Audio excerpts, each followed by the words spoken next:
તો હવે આપણે જોઈશું સંક્રાંતિ ધાતુ તત્વના પરમાણ્વીય કદ અને આયનીય કદ, એટલે કે પરમાણ્વીય ત્રિજ્યા અને આયનીય ત્રિજ્યા. તો સંક્રાંતિ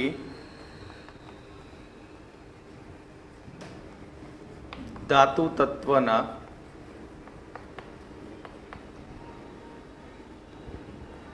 પરમાણ્વીય કદ અને આયનીય કદ.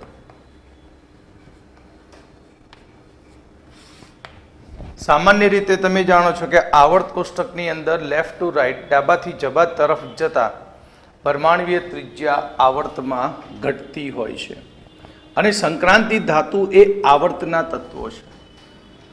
તો સંક્રાંતિ ધાતુ તત્વની અંદર આપણે ડાબાથી જબા તરફ જતા પરમાણ્વીય ત્રિજ્યા એટલે કે પરમાણ્વીય કદ ઘટતું હોય છે. પણ સંક્રાંતિ ધાતુઓની અંદર કદમાં થતો આ ઘટાડો એ નજીવો હોય છે. જેમ કે પ્રથમ સંક્રાંતિ શ્રેણીની વાત કરીએ તો પ્રથમ સંક્રાંતિ શ્રેણી ના તત્વો, તો પ્રથમ સંક્રાંતિ શ્રેણીની અંદર સ્કેન્ડિયમથી Mn મેંગેનીઝ તરફ જાઓ તો રેડિયસ ધીમે ધીમે ઘટતી જાય છે. FeCONi રેડિયસ લગભગ સમાન રહેતી હોય છે અને CuZn માં રેડિયસ વધે છે, ત્રિજ્યાનું મૂલ્ય વધે, એટલે પરમાણ્વીય કદ વધે અને આયનીય કદ વધે. આ જ પ્રમાણે દ્વિતીયક સંક્રાંતિ શ્રેણી, દ્વિતીયક સંક્રાંતિ શ્રેણીમાં એટ્રિયમથી ટેક્નેશિયમ રેડિયસ ઘટે, પછી Ru RH અને Ru RH PD રેડિયસ લગભગ સરખી રહેતી હોય અને AgCD માં રેડિયસ ઘટી જાય છે. તો પ્રથમ સંક્રાંતિ શ્રેણીની અંદર અને દ્વિતીયક સંક્રાંતિ શ્રેણીમાં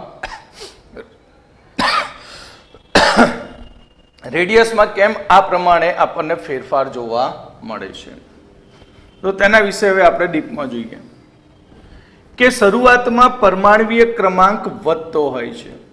તમે જુઓ તો 21 થી આપણે 30 માં જઈએ તો 21 થી 30 માં જઈએ ત્યારે ઇલેક્ટ્રોન સૌથી પહેલો ક્યાં જાય? NS માં ભરાય. NS માં ઇલેક્ટ્રોન ભરાય, આને કહેવાય N-1d, એટલે આ 4s છે અને આ 3d. શરૂઆતમાં પરમાણ્વીય ક્રમાંક વધતો હોય છે, પરમાણ્વીય ક્રમાંક વધે છે. પરમાણ્વીય ક્રમાંક વધે એટલે તેનો કેન્દ્રીય ધન વીજભાર વધે છે અને નવો ઇલેક્ટ્રોન એ અંદરની 3D કક્ષકમાં દાખલ થાય છે. પણ નવો ઇલેક્ટ્રોન જે અંદરની કક્ષકમાં દાખલ થયો તે કક્ષકમાં દાખલ થતા ઇલેક્ટ્રોન દ્વારા ડી કક્ષકમાં શિલ્ડિંગ અસર એ ખૂબ જ નિર્બળ હોય છે, કારણ કે ડી કક્ષકનું કદ એ મોટું હોય છે. પરિણામે નવા દાખલ થતા શરૂઆતના ઇલેક્ટ્રોન આ ડી કક્ષકને કવર કરી શકતા નથી, જેના લીધે ઇલેક્ટ્રોન ઉપરનું આકર્ષણ બળ કેવું હોય? વધારે. એટલે કે શરૂઆતમાં જે N-1d કક્ષક છે એ N-1d કક્ષક દ્વારા નિર્બળ શિલ્ડિંગ અસર ઉત્પન્ન થાય છે. નિર્બળ શિલ્ડિંગ અસર ઉત્પન્ન થતી હોય છે. એટલે નિર્બળ શિલ્ડિંગ મતલબ શું? કે અહીંયા જે એન્ટાયર થયેલો નવો ઇલેક્ટ્રોન છે એ ઇલેક્ટ્રોન એ બહારના NS ના ઇલેક્ટ્રોન ઉપર અપાકર્ષણ બળ લગાવે, પરંતુ શિલ્ડિંગ ઓછી છે, પરિણામે બહારના ઇલેક્ટ્રોન ઉપર લાગતું અપાકર્ષણ બળ ઓછું હોય અને આ બહારનો ઇલેક્ટ્રોન એ કેન્દ્ર ઉપર આકર્ષણ બળ લગાડતો હોય છે. એટલે એક બાજુ અપાકર્ષણ અને એક બાજુ આકર્ષણ. સમજવા માટે આપણે કહીએ કે ધારો કે કેન્દ્રની અંદર 21 ન્યૂટન ફોર્સ બળ છે આકર્ષણનું, જ્યારે રિપલ્શનનું ફોર્સ છે 15 ન્યૂટન ફોર્સ. તો અપાકર્ષણ કરતા આકર્ષણનો ફોર્સ વધારે છે, જેથી શરૂઆતમાં ઇલેક્ટ્રોન કેન્દ્ર તરફ આકર્ષિત થતો જશે અને ત્રિજ્યાનું મૂલ્ય ઘટતું જશે. એટલે સ્કેન્ડિયમથી આપણે Mn તરફ જઈએ છીએ તો સ્કેન્ડિયમથી Mn માં જે નિર્બળ શિલ્ડિંગ અસર છે એના કારણે કેન્દ્રનું આકર્ષણ બળ એ ગ્રેટર ધેન બને છે. કોના કરતા? અપાકર્ષણ બળ કરતા. અને આકર્ષણ બળ વધવાને કારણે કક્ષાનું શું થશે? સંકોચન થશે. અને એ કક્ષાના સંકોચનને લીધે રેડિયસ અહીંયા ઘટતી જાય છે. પરંતુ Mn Fe, Mn થી આગળ Fe, CO અને Ni તરફ જઈએ એટલે અહીંયા ઇલેક્ટ્રોનની સંખ્યામાં શું થતો જશે? વધારો થતો જશે. એટલે શિલ્ડિંગ અસર ધીમે ધીમે મોટી થતી જશે અને તેનું અપાકર્ષણ બળ આ બાહ્યકોષના ઇલેક્ટ્રોન ઉપર વધતું જશે, જેના લીધે અહીં Fe, CO અને Ni માં કેન્દ્રનું આકર્ષણ બળ અને અપાકર્ષણ બળ લગભગ સરખા થાય છે. આકર્ષણ બળ અને અપાકર્ષણ બળ લગભગ સમાન થાય, માટે આ ત્રણ તત્વોની રેડિયસ લગભગ સરખી રહેતી હોય છે. પરંતુ કોપર અને ઝીંકમાં જોઈએ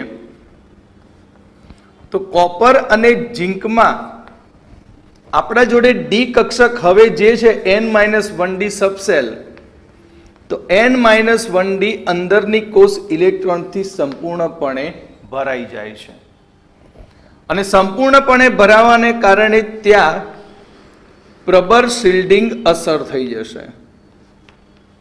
પ્રબળ શિલ્ડિંગ અસર થશે.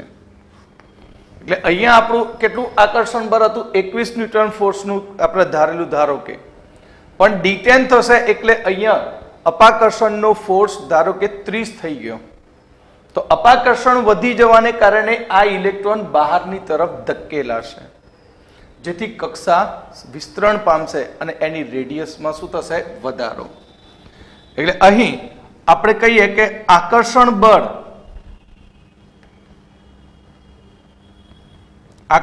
બળ લેસ ધેન અપાકર્ષણ બળ થાય છે.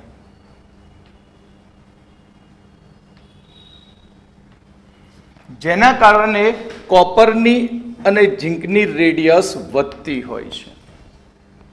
ક્લિયર? અને આવી જ સેમ ઘટના એ દ્વિતીયક સંક્રાંતિ શ્રેણીમાં પણ થતી હોય છે. ઓકે,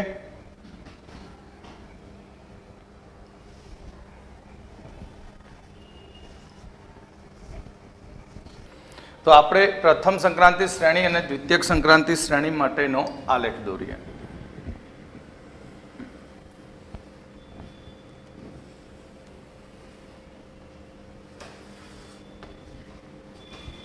તો પ્રથમ સંક્રાંતિ શ્રેણી જેને કહેવાય 3D. 3D માટે scandium, titanium, vanadium, chromium, manganese, iron, cobalt, nickel, copper અને ઝીંક. આ રીતે રેડિયસ શું થતી જશે? વધતી જશે અને અહીંયાથી ઘટશે. એટલે અહીંયા આપણું scandium, titanium, vanadium, chromium, manganese, iron, cobalt, nickel, copper અને ઝીંક.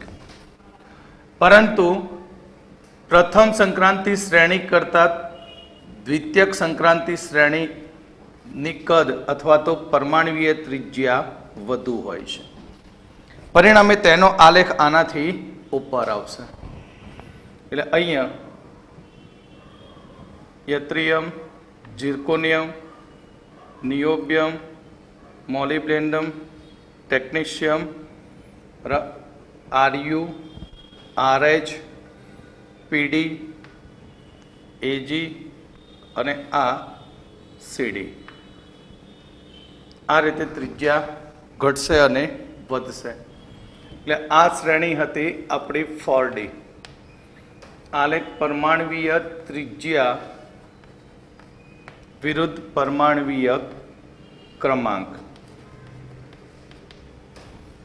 તો અહીંયા આપણે લખી દઈએ યત્રિયમ, ઝિર્કોનિયમ, નિયોબિયમ, ટેક્નેશિયમ અને નિયોબિયમ, મોલિબ્ડેનમ, ટેક્નેશિયમ, આરયુ, આરએચ, પીડી, એજી અને સીડી.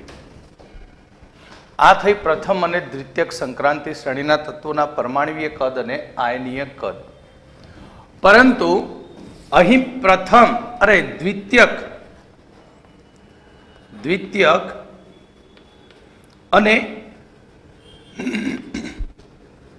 તૃતીયક સંક્રાંતિ શ્રેણી ના તત્વોના પરમાણવીય કદ અને આયનીય કદ લગભગ સમાન હોય છે.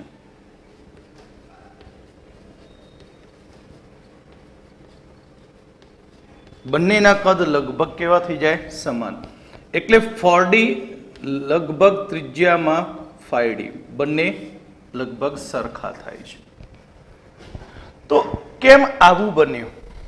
આમ તો વધવી જોઈએ 5D ની ત્રિજ્યા, પણ એની 4D ના જેટલી જ થાય છે. તો તેના માટે આપણે 4D ની ઇલેક્ટ્રોન રચના લખીએ. 4D માટે ઇલેક્ટ્રોન રચના હતી ક્રિપ્ટોન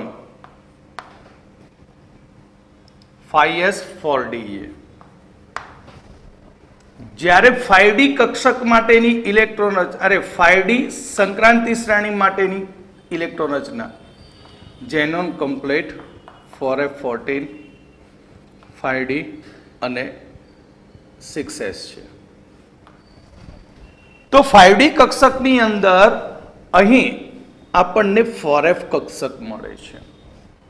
કેન્દ્રની નજીક પહેલા કોણ છે? 4f. f કક્ષકની વાત કરીએ તો f કક્ષક એ કદમાં મોટી હોય છે. કઈ કક્ષક? f કક્ષક. f કક્ષક કદમાં મોટી છે.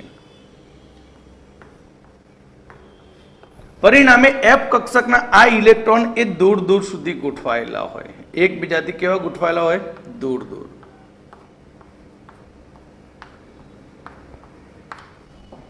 પરિણામે જે નવા ઇલેક્ટ્રોન એન્ટર થશે અહીંયા, એ નવો ઇલેક્ટ્રોન એ સહેલાઈથી કેન્દ્ર ઉપર આકર્ષણ બળ લગાવી શકશે. કારણ કે f કક્ષકનું કદ મોટું છે, માટે f કક્ષક પર ખૂબ જ નિર્બળ શિલ્ડિંગ અસર થાય છે. એટલે જે અપાકર્ષણ આની ઉપર લાગતું હોય એ અપાકર્ષણ બળ કેવું હોય? ખૂબ જ ઓછું હોય છે. પરિણામે નવા દાખલ થતા ઇલેક્ટ્રોનનું કેન્દ્ર ઉપર આકર્ષણ બળ વધવાને કારણે એ કક્ષાનું શું થઈ જાય? સંકોચન થતું હોય છે. એક્ઝામ્પલ તરીકે આપણે કહીએ કે ટિટેનિયમ, એની નીચે છે ઝિર્કોનિયમ અને હાલ્ફનિયમ. તો ટિટેનિયમની ત્રિજ્યા એ નાની હોય છે, જ્યારે આ બંનેની ત્રિજ્યા સરખી થાય. એનું કારણ શું? કારણ કે આ 4D કક્ષકનું છે અને આ 5D કક્ષકનું, આ 4D સંક્રાંતિ શ્રેણી અને આ 5D સંક્રાંતિ શ્રેણીનું તત્વ છે. આ બંને તત્વો વચ્ચે પરમાણ્વીય ક્રમાંકમાં 32 એકમનો તફાવત છે. એટલે 5D સંક્રાંતિ શ્રેણીની અંદર 32 એકમ ધન વીજભાર વધુ છે. 32 એકમ કેન્દ્રનો ધન વીજભાર વધુ છે. પરિણામે નવા ઇલેક્ટ્રોન પર આકર્ષણ બળ વધુ છે. તો બે કારણો જવાબદાર બને. પહેલું કારણ એક F કક્ષક. અહીં 5D શ્રેણીની ત્રિજ્યા 4D જેટલી હોવા માટેના બે કારણ જવાબદાર. એમાં પહેલું કારણ છે 4F કક્ષક. 4F કક્ષક કદમાં મોટી હોવાને કારણે ઇલેક્ટ્રોન એકબીજાથી દૂર હોય છે. પરિણામે આ કક્ષા પૂરેપૂરી ઇલેક્ટ્રોનથી કવર થતી નથી. આથી નવા ઇલેક્ટ્રોન માટેની જે શિલ્ડિંગ અસર થવી જોઈએ એ ખૂબ જ નિર્બળ શિલ્ડિંગ અસર હોય, અપાકર્ષણ, જેથી આ ઇલેક્ટ્રોનનું સહેલાઈથી આકર્ષણ થાય. બીજું કારણ એ પણ છે કે 4F કક્ષક 4D કક્ષક અને 5D કક્ષક વચ્ચે 32 એકમ કેન્દ્રીય વીજભાર વધારે છે, માટે ઇલેક્ટ્રોન પરનું આકર્ષણ બળ વધારે હોય છે. માટે કક્ષાનું સંકોચન થાય છે. માટે આ સંકોચનને કહેવામાં આવે છે લેન્થેનોઇડ સંકોચન. આ સંકોચનને શું કહીશું? લેન્થેનોઇડ સંકોચન કહેવામાં આવે છે. અને આ લેન્થેનોઇડ સંકોચનને કારણે અહીં 5D સંક્રાંતિ શ્રેણીના તત્વોનું પરમાણ્વીય કદ અને આયનીય કદ એ 4D કક્ષકના જેટલું હોય છે. માટે આપણે આલેખની અંદર દર્શાવીએ તો આલેખ સેમ બનશે. બંને માટેનો આલેખ બંને માટેનો કેવો થશે? સરખો. આ રીતે જ એની ઉપર આલેખ આવશે. એટલે અહીંયા લેન્થેનમ, હાલ્ફનિયમ, ટન્ટેલિયમ, ટંગસ્ટન, આરી, OS, IR, PT, AU અને HG. એટલે લા હफ्ता वरनारे उसी से इधर पिटाई और होगी. આ થયું 5D માટે. બંનેની ત્રિજ્યા કેવી બની જાય? સરખી થતી હોય છે. તો આ પરમાણ્વીય ત્રિજ્યાનો ઉપયોગ કરીને હવે આપણે આયનીકરણ એન્થાલ્પી જોઈશું.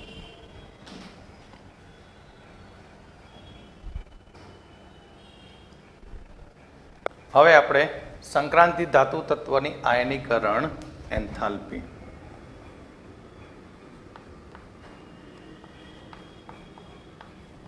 સંક્રાંતિ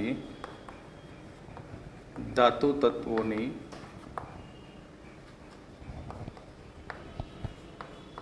આયનીકરણ એન્થાલ્પી. બરાબર.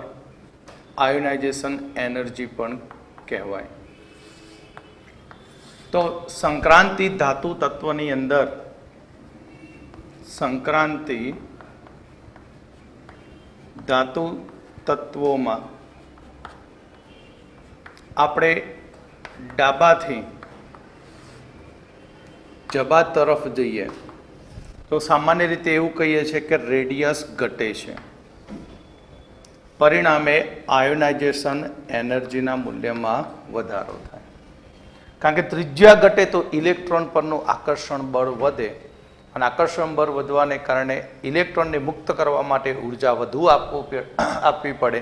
માટે આયનીકરણ ઉર્જાનું મૂલ્ય વધતું હોય છે. અહીં સંક્રાંતિ ધાતુ તત્વોની આયનીકરણ એન્થાલ્પીમાં થતો આ વધારો એ નજીવો હોય છે.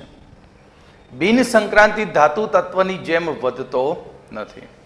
બિન સંક્રાંતિ ધાતુ તત્વ એટલે કે આપણે કહીએ કે બોરોન, બરાબર, boron, nitrogen, oxygen, fluorine, neon. તો તમે આગળ શીખી ગયા છો કે આયનીકરણ એન્થાલ્પીના મૂલ્યમાં શું થાય, ખૂબ જ ઝડપથી વધારો થતો હોય છે. આને કહેવામાં આવશે બિન સંક્રાંતિ ધાતુ તત્વો, કે જ્યાં આયનીકરણ એન્થાલ્પીનો ક્રમ મોટો હોય છે.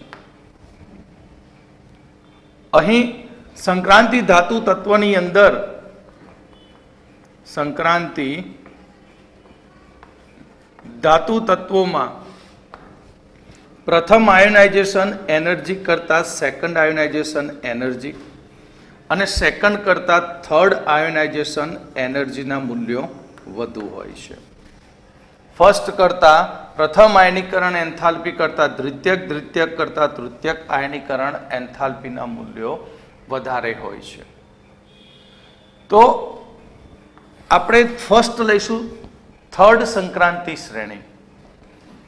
તો થર્ડ સંક્રાંતિ એટલે કઈ સંક્રાંતિ શ્રેણી? પ્રથમ. થર્ડ સંક્રાંતિ શ્રેણીના તત્વોમાં પરમાણ્વીય ક્રમાંક વધે તેમ આયનીકરણ એન્થાલ્પી વધે છે. કારણ કે પરમાણ્વીય ક્રમાંક વધવાને લીધે કેન્દ્રનો ધન વીજભાર વધે.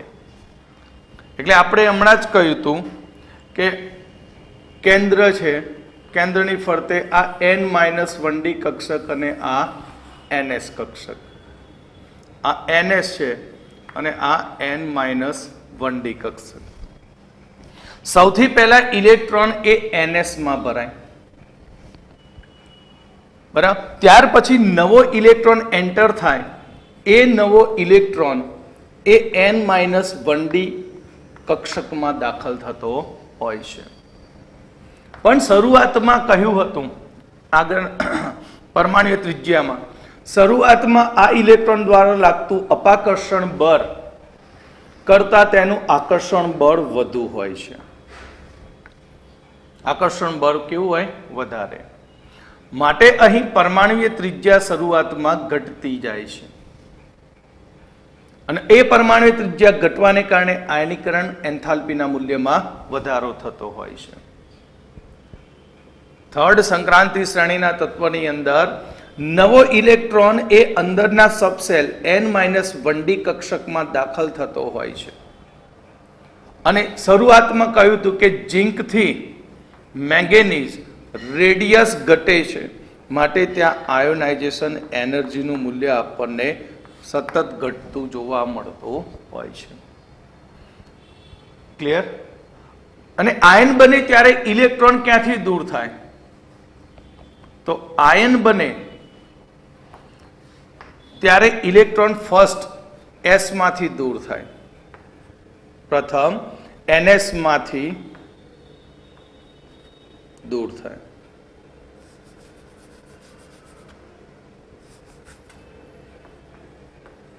પ્રથમ દૂર થાય. ત્યારબાદ n-1d કક્ષકમાંથી દૂર થાય. ત્યાર પછી n-1d કક્ષકમાંથી ઇલેક્ટ્રોન દૂર થાય છે. સંક્રાંતિ ધાતુઓ બે કે તેથી વધારે વીજભાર ધરાવતા આયનો બનાવી શકે છે. બે કે તેથી વધારે વીજભાર ધરાવતા આયનો બનાવી શકે અને તથા તેમની પ્રથમ કરતા સેકન્ડ આયનીકરણ એન્થાલ્પીનું મૂલ્ય વધારે હોય છે. પ્રથમ આયોનાઇઝેશન એનર્જી કરતા સેકન્ડ આયોનાઇઝેશન એનર્જી વધુ હોય છે. એનું કારણ શું? કારણ કે ડી કક્ષકો આપણે ધારી લઈએ કે ધારો કે ડી કક્ષકો સેન્ટ્રલ એટમથી આ રીતે જુદી જુદી દિશામાં ગોઠવાયેલી છે 5.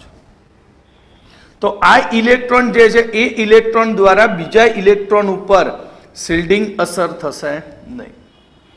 એક ઇલેક્ટ્રોન ગયા પછી બીજા ઇલેક્ટ્રોન દ્વારા હવે આનું સ્થાન ખાલી થઈ ગયું, હવે આનું સ્થાન ખાલી થઈ ગયું, તો આ સ્થાન ખાલી થાય તો એ સ્થાન માટેની શિલ્ડિંગ અસર આ ઇલેક્ટ્રોન દ્વારા પૂરી પાડાતી નથી. પરિણામે આ ઇલેક્ટ્રોન ઉપરનું આકર્ષણ બળ વધતું જાય છે, જેથી જેમ જેમ ઇલેક્ટ્રોન દૂર થતા જશે તેમ તેમ એક ઇલેક્ટ્રોનની બીજા ઇલેક્ટ્રોન માટેની શિલ્ડિંગ અસર એ પૂરી પાડતા નથી. માટે ઇલેક્ટ્રોનનું કેન્દ્ર પર આકર્ષણ બળ વધતું ને વધતું જાય છે. માટે આયોનાઇઝેશન એનર્જીના મૂલ્યો વધતા જાય. પરંતુ દ્વિતીયક આયનીકરણ એન્થાલ્પીના મૂલ્યમાં આપણને ઘણા વિચલનો જોવા મળતા હોય છે, અપવાદ વધુ જોવા મળે. તો અહીંયા આપણે પહેલો અપવાદ લઈશું Zn નો. આપણે કહ્યું કે ઝિંકની રેડિયસ વધુ છે પરમાણ્વીય ત્રિજ્યા, છતાં પણ ઝિંકની પ્રથમ આયોનાઇઝેશન એનર્જીનું મૂલ્ય વધુ છે. ઝિંકની પરમાણ્વીય ત્રિજ્યા વધુ છે છતાં પણ તેની પ્રથમ આયનીકરણ એન્થાલ્પી વધુ છે. એનું કારણ શું? કે ઝિંકની ઇલેક્ટ્રોન રચના 4s2 3d10 છે, અને 4s2 3d10 તમે જાણો છો s માં 2 ઇલેક્ટ્રોન ભરી ગયા, માટે આ સંપૂર્ણ ભરાયેલી કક્ષક કહેવાય. ડી માં 10 ઇલેક્ટ્રોન ભરાયા, માટે તે પણ સંપૂર્ણ ભરાયેલી કક્ષક કહેવાય. અને સંપૂર્ણ ભરાયેલી કક્ષક હોય ત્યારે તે અવસ્થામાં તે વધુ સ્થાયી હોય છે, અને ત્યાં ઇલેક્ટ્રોનોની ઉર્જા પણ ઓછી હોય. ઇલેક્ટ્રોનની ઉર્જા ઓછી હોવાને કારણે તેની સ્થાયીતા વધી જાય, માટે ઇલેક્ટ્રોનને દૂર કરવા માટે વધુ ઉર્જાની જરૂર પડે. એટલે આયનીકરણ એન્થાલ્પી એ 3 પરિબળ ઉપર આધાર રાખે. એક તો ઇલેક્ટ્રોનનું કેન્દ્ર પર આકર્ષણ બળ. આયનીકરણ એન્થાલ્પી કઈ બાબત ઉપર આધાર રાખે? એક, કેન્દ્રનું ઇલેક્ટ્રોન પરનું આકર્ષણ બળ. જો સ્ટ્રોંગ આકર્ષણ બળ હોય તો આયનીકરણ એન્થાલ્પી વધારે હોય. બીજું, આ ઇલેક્ટ્રોન વડે બહારના ઇલેક્ટ્રોન પરનું અપાકર્ષણ, એટલે ઇલેક્ટ્રોન વચ્ચેનું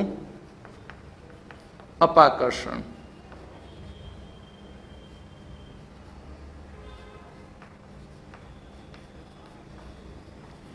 અને ત્રીજું, ઇલેક્ટ્રોનની વિનિમય ઉર્જા.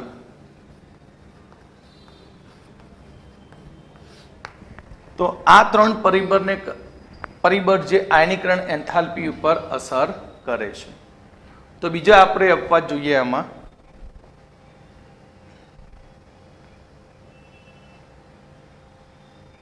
હવે આપણે બીજો અપવાદ જોઈએ,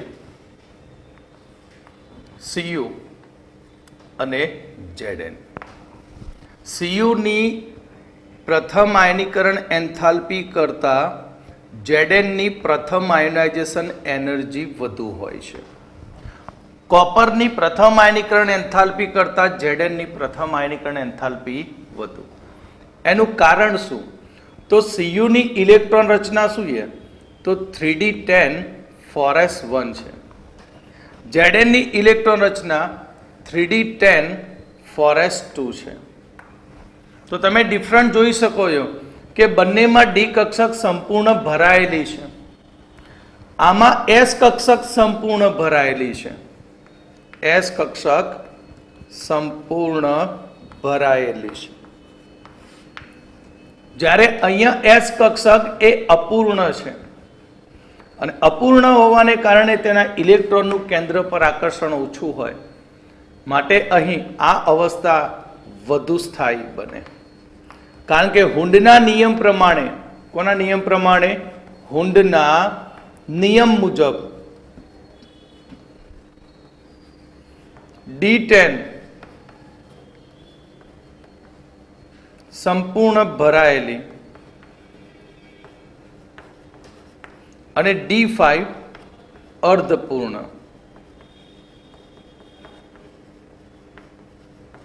તો આ પ્રકારની ઇલેક્ટ્રોન રચનામાં અહીં ઇલેક્ટ્રોનની ઉર્જા ખૂબ જ ઓછી હોય છે. કારણ કે ઇલેક્ટ્રોનની ઉર્જા ખૂબ જ ઓછી હોવાને કારણે તેની વિનિમયને લીધે ઉર્જા ઘટી જાય અને તે વધુ સ્થાયી બને છે. કેવું બની જાય? વધુ સ્થાયી. માટે ઝીંકમાંથી પહેલો ઇલેક્ટ્રોન ગુમાવવા માટે ખૂબ જ વધારે ઉર્જાની જરૂર પડે. હવે Cu+ અને Zn+ બને તો અહીંયાથી આપણે બીજો ઇલેક્ટ્રોન ગુમાવવા માટેની સેકન્ડ આયોનાઇઝેશન એનર્જી Cu ની વધી જાય છે. Cu ની સેકન્ડ આયોનાઇઝેશન એનર્જી વધે એનું કારણ 3d10 4s 0 થઈ. જ્યારે Zn+ આયન બને ત્યારે તેની ઇલેક્ટ્રોન રચના 3d10 4s1 બને છે. 4s કક્ષક અપૂર્ણ છે. અહીંયા d10 ફક્ત છે જે સંપૂર્ણ ભરાયેલી છે. પરિણામે Cu+ વધુ સ્થાયી બને છે અને એ વધુ સ્થાયી બનવાને કારણે સેકન્ડ આયોનાઇઝેશન એનર્જી કોપરની વધી જાય છે. ત્રીજો અપવાદ ક્રોમિયમ અને મેંગેનીઝ.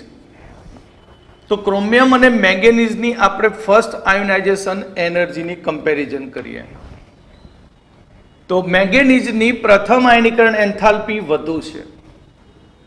ક્રોમિયમ કરતાં મેંગેનીઝની પ્રથમ આયનીકરણ એન્થાલ્પી વધુ છે કારણ કે 4s2 3d5 છે. જ્યારે ક્રોમિયમ 4s1 3d5 છે. બંનેમાં d5 અર્ધપૂર્ણ પણ એના માટે જવાબદાર બને 4s કક્ષક. આની 4s કક્ષક સંપૂર્ણ ભરાયેલી છે માટે આ વધુ સ્થાયી બની જાય. કેવો બનશે? વધુ સ્થાયી. જ્યારે આ અપૂર્ણ છે માટે પ્રથમ આયનીકરણ એન્થાલ્પી Mn ની વધારે. પરંતુ હવે Cr+ બને ઇલેક્ટ્રોન ગુમાવી અને Mn+ બને તો તેની સેકન્ડ આયોનાઇઝેશન એનર્જી, હવે બીજો ઇલેક્ટ્રોન દૂર કરવો છે તો સેકન્ડ આયોનાઇઝેશન એનર્જી ક્રોમિયમ પ્લસની વધી જાય. એટલે ક્રોમિયમ માટે દ્વિતીયક આયનીકરણ એન્થાલ્પીનું મૂલ્ય Mn કરતાં વધુ હોય છે.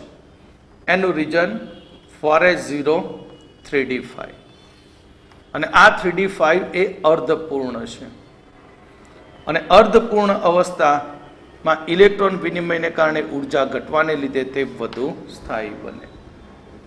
જ્યારે અહીંયા 4s1 3d5 છે અને 4s1 3d5 માં આ અપૂર્ણ છે અને એ અપૂર્ણ હોવાને કારણે Cr+ ની આયનીકરણ એન્થાલ્પી વધી જાય છે. ક્લિયર? હવે બીજું નંબર 4 Mn+2 અને Fe+2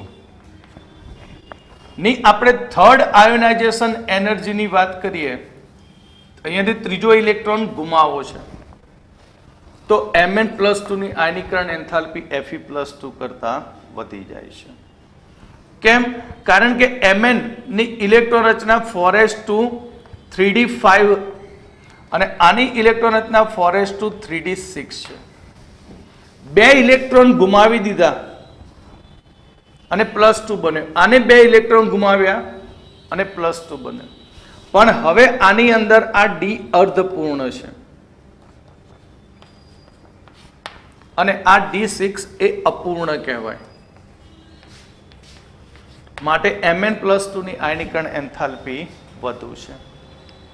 હવે આપણે ડી વિભાગના તત્વોની અંદર આયનીકરણ એન્થાલ્પીની સરખામણી કરીએ તો 3D નું કદ એ નાનું છે. આપણે પરમાણ્વીય ત્રિજ્યા પ્રમાણે કહ્યું કે પરમાણ્વીય ત્રિજ્યા મુજબ 3D < 4D અને આ બંને લગભગ કેવા છે? સરખા. પણ આયનીકરણ એન્થાલ્પીની વાત કરીએ તો આયનીકરણ એન્થાલ્પીમાં 3D કદ નાનું છે માટે ઇલેક્ટ્રોન આકર્ષણ વધુ 4D કરતાં વધુ અને 4D કરતાં 5D ની આયનીકરણ એન્થાલ્પી વધી જાય. પ્રથમની આયનીકરણ એન્થાલ્પી દ્વિતીયક કરતાં વધારે અને દ્વિતીયક કરતાં તૃતીયકની આયનીકરણ એન્થાલ્પી વધુ.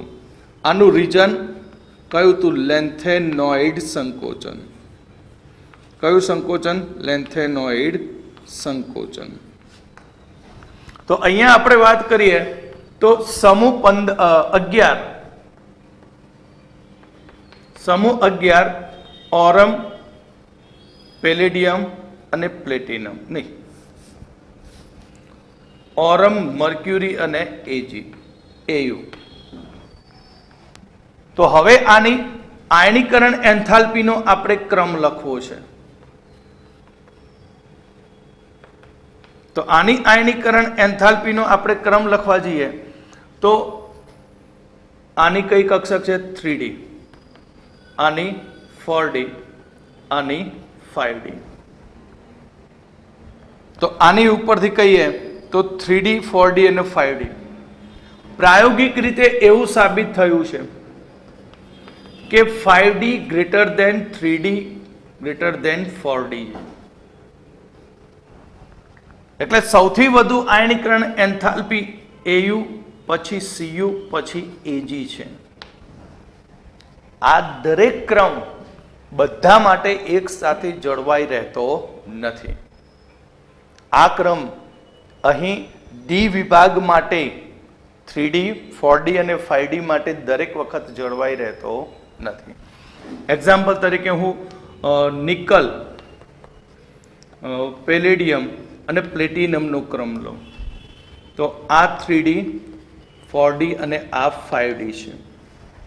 તો તેમના માટે આયનીકરણ એન્થાલ્પીનો ક્રમ 3D less than 4D less than 5D છે. એટલે નિકલની આયનીકરણ એન્થાલ્પી ઓછી છે, તેનાથી વધુ પેલેડિયમ, પેલેડિયમથી વધુ પ્લેટિનમની છે. અપવાદો આના બદલાતા રહેતા હોય છે. ક્લિયર? તો આયનીકરણ એન્થાલ્પી પૂરું થયું. હવે આપણે ઘનતાની વાત કરીશું.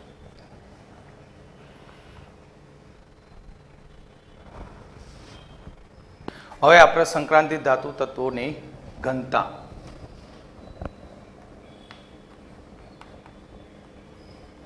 સંક્રાંતિ ધાતુ તત્વની ઘનતા. સંક્રાંતિ ધાતુ તત્વની અંદર આપણે પહેલું તો ઘનતા એટલે શું? ઘનતા એટલે દળ ભાગ્યા કદ. હંમેશા કોઈ પણ સમૂહ કે આવર્ત હોય જેમાં પરમાણવીય ક્રમાંક વધે તો એનું મોલર દળ વધે, અને મોલર દળ એમ વધવાથી ઘનતા વધે. મોલર દર એમ વધવાથી ઘનતા શું થઈ જાય? એની વધતી હોય છે. તો પ્રથમ સંક્રાંતિ શ્રેણીની અંદર અહીં આપણે કહીએ તો સ્કેન્ડિયમથી કોપર ઘનતામાં શું થાય? વધારો થાય છે. પણ ઝીંકની ઘનતા ઘટે છે. ઝીંકની ઘનતા ઘટે એનું કારણ એનું કદ મોટું છે, અને કદ મોટું હોય તો વ્યસ્ત સંબંધ થાય, માટે ઘનતાનું મૂલ્ય ઘટી જાય. 3D એટલે પ્રથમ સંક્રાંતિ કરતા દ્વિતીયક અને તૃતીયક સંક્રાંતિ શ્રેણીના તત્વોની ઘનતા વધુ હોય છે. અને ડી વિભાગમાં ઓસ્મિયમ સૌથી વધુ ઘનતા ધરાવે છે. ડી વિભાગમાં સૌથી વધુ ઓસ્મિયમ ઘનતા ધરાવે છે. હવે સંક્રાંતિ ધાતુઓના ગલનબિંદુ.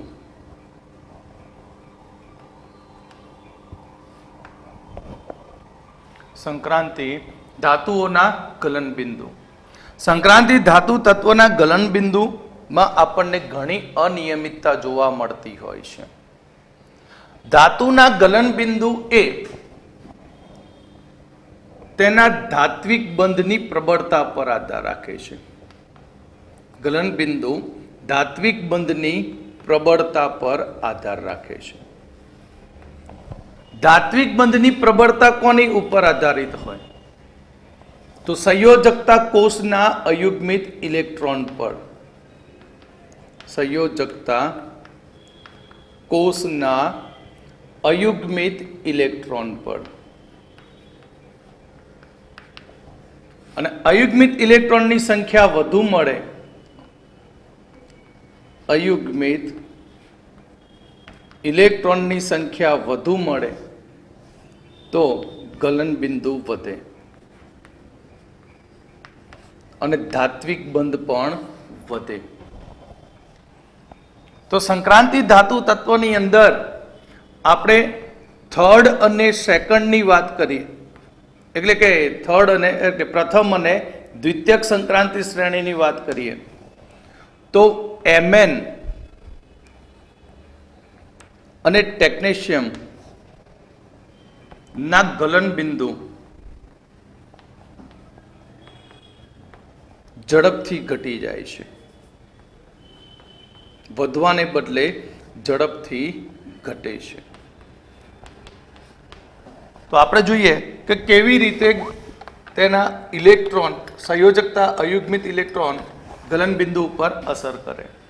તો આપણે scandium, titanium, vanadium, chromium, manganese, iron, cobalt, nickel, copper અને ઝિંક.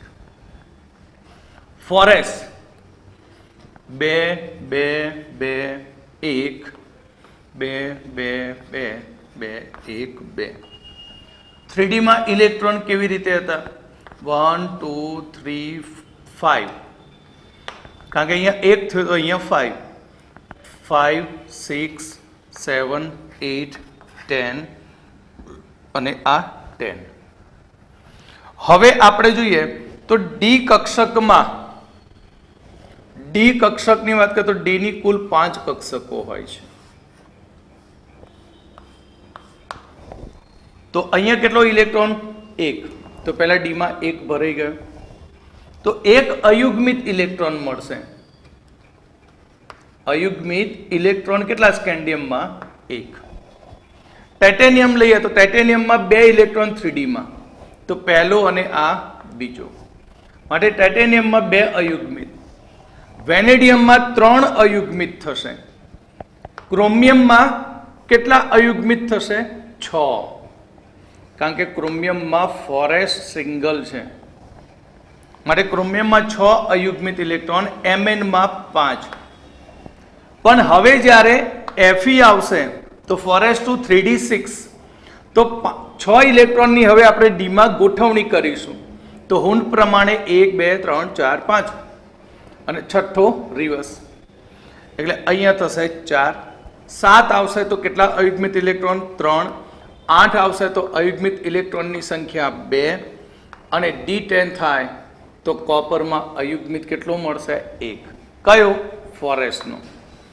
અને ઝિંકમાં 0. એટલે અહીંયા આપણે અયુગ્મિત ઇલેક્ટ્રોનની સંખ્યાની વાત કરીએ તો અયુગ્મિત ઇલેક્ટ્રોનની સંખ્યા સ્કેન્ડિયમથી ક્રોમિયમ ઝડપથી વધે છે, બરાબર. એટલે હવે એનો આપણે આલેખ બનાવીએ.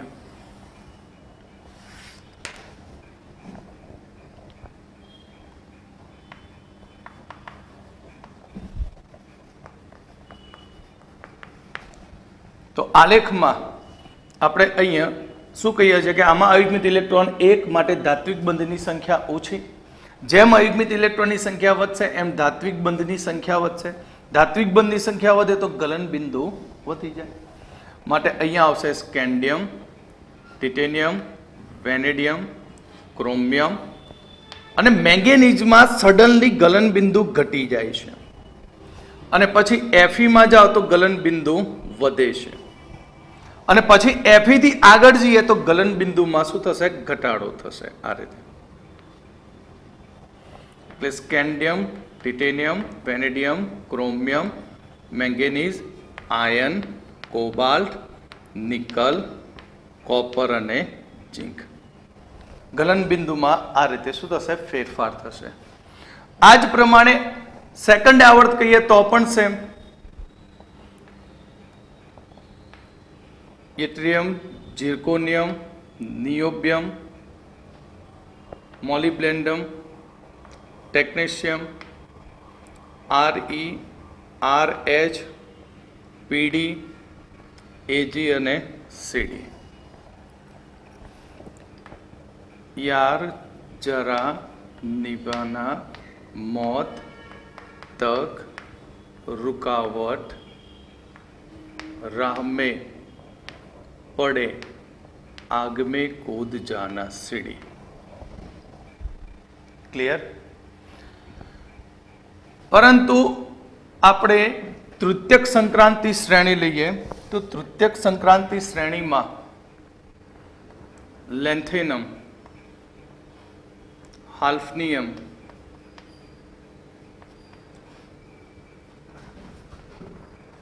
ટન્ટેલિયમ, tungsten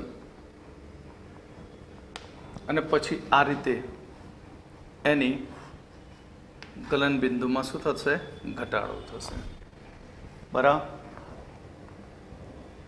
લેન્થેનમ, hafnium, tantalum, tungsten, Re, OS, IR, PT. Clear?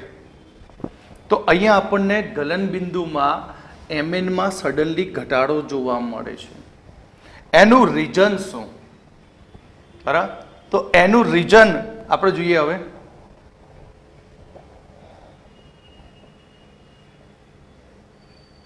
Mn નું ગલન બિંદુ ઘણું નીચું છે, ઝડપથી ઘટે, એના માટે એની જવાબદાર ઇલેક્ટ્રોન રચના Mn 4s2 3d5 છે. અહીંયા ડી માં 5 અયુગ્મિત ઇલેક્ટ્રોન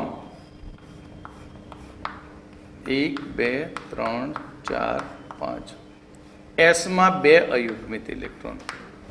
ડી માં 5 અયુગ્મિત ઇલેક્ટ્રોન છે, છતાં પણ તેમાં ધાત્વિક બંધની સંખ્યા ઓછી છે. ધાત્વિક બંધ નિર્બળ છે. એનું કારણ કે આ ઇલેક્ટ્રોન રચના અર્ધપૂર્ણ છે અને અર્ધપૂર્ણ ઇલેક્ટ્રોન રચના એ વધુ સ્થાયી બને. માટે 5d ના ઇલેક્ટ્રોન એ ધાત્વિક બંધની અંદર જેટલી તાકાતથી ભાગ લેવા જોઈએ તેટલી તાકાતથી ભાગ લઈ શકતા નથી. કારણ કે અર્ધપૂર્ણ અવસ્થામાં હુન્ડના નિયમ પ્રમાણે તેના ઇલેક્ટ્રોનની ઉર્જા ઓછી હોય. માટે ધાત્વિક બંધ બનાવવાની રચનામાં તે ભાગ ઓછી માત્રામાં લે. માટે ધાત્વિક બંધ નિર્બળ બની જાય તો એનું મેલ્ટિંગ કેવું થઈ જાય? ઝડપી થાય. આ જ પ્રમાણે ટીસીમાં પણ બને. ક્લિયર?